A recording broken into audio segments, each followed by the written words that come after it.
This afternoon at 3 p.m. Eastern, we got the news everyone was dreading.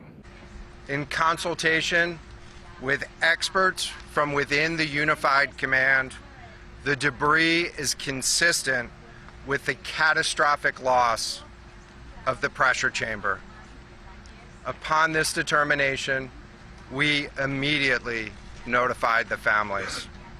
That's the man heading the multinational task force that has spent the last 4 days searching round the clock for the 5 people on board the Titan submersible.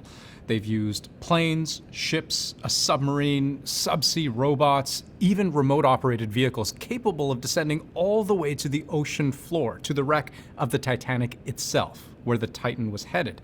But after an expensive, exhausting, and hopeful search, it is now believed the Titan was destroyed. Here's how it happened. Essentially, we found 5 different major pieces of debris that told us that it was the remains of the Titan. According to the U.S. Coast Guard, an ROV, a remote-operated vehicle, was able to scour the ocean floor near the Titanic wreckage. A few hundred meters away, they found this. The initial thing we found was the nose cone, which was outside of the pressure hull. That was clue number 1. Soon after, they found a large debris field where they found other components. They analyzed what they looked like, compared them to the design specs of the Titan submersible, and it seemed like a match. Shortly thereafter, we found a second smaller debris field. Within that debris field, we found the other end of the pressure hull, the aft end bell, which was basically comprised of the totality of that pressure vessel.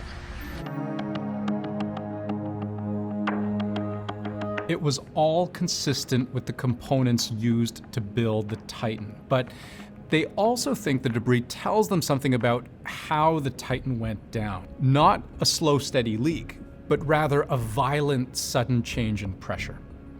This is an incredibly unforgiving environment down there on the seafloor, and the debris is consistent with a catastrophic implosion of the vessel.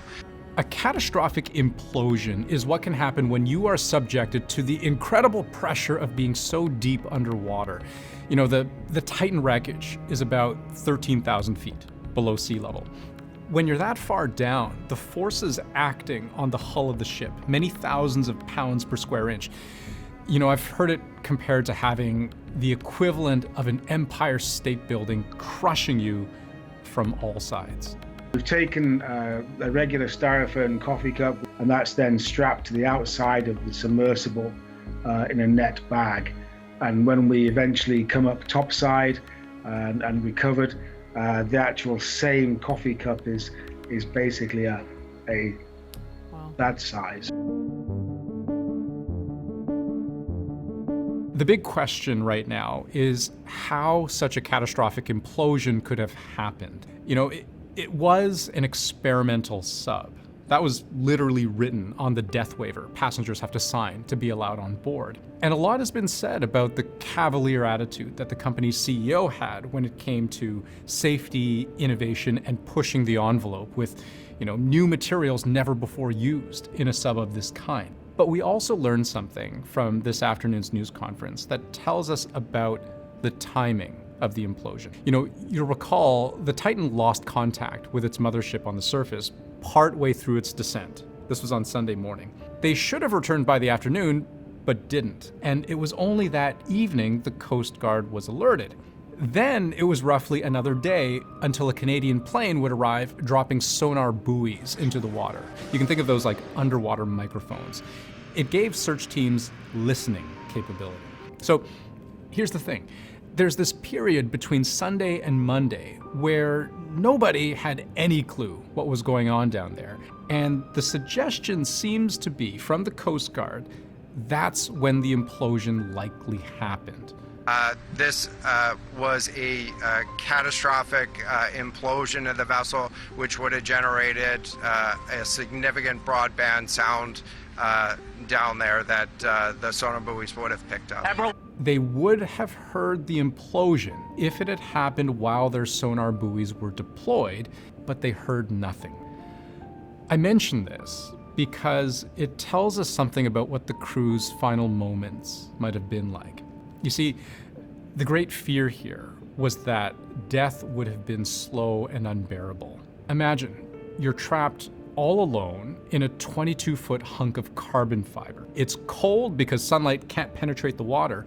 There's limited food, limited water to drink, only a single porthole that you can't even look through without powering the ship's lights because it's pitch black on the other side, and you're running out of oxygen.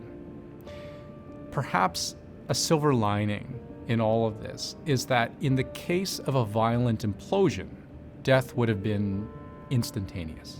On behalf of the United States Coast Guard and the entire Unified Command, I offer my deepest condolences to the families.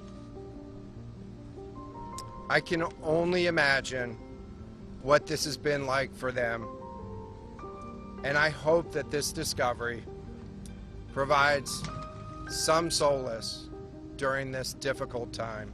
On board the Titan, Hamish Harding, a British billionaire explorer, Paul-Henri Nargeolet, a renowned French diver, Shahzada Dawood and his son Suleiman, two members of one of Pakistan's wealthiest families, and Stockton Rush, the CEO of OceanGate Expeditions, the company behind this doomed voyage, finding its final resting place not far from where the Titanic itself sank more than 100 years ago.